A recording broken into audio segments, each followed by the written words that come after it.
मी या निमित्ताने अजून एका फक्त मुद्द्याचा उल्लेख करेन.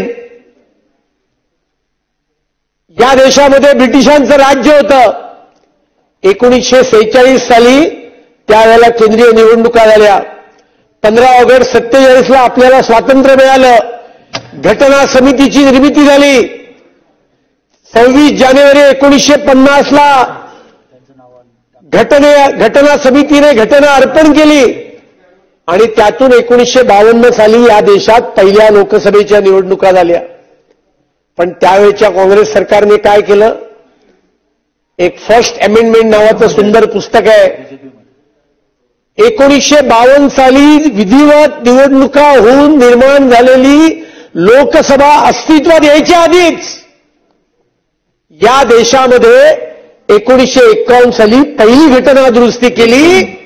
आणि ती घटना दुरुस्ती कशा बाबतीतली होती?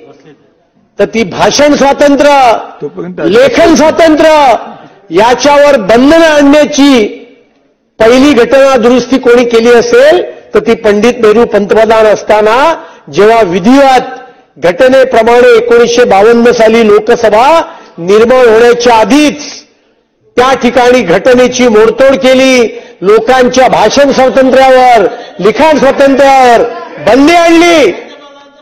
आणि त्यामुळे, कारण तुमच्या माननीय सदस्यांनी राज्यघटनेचा उल्लेख केला. राज्यघटना ही तोडण्याच्या संदर्भात त्यांनी काही उल्लेख केले म्हणून मी या गोष्टींचा उल्लेख केला.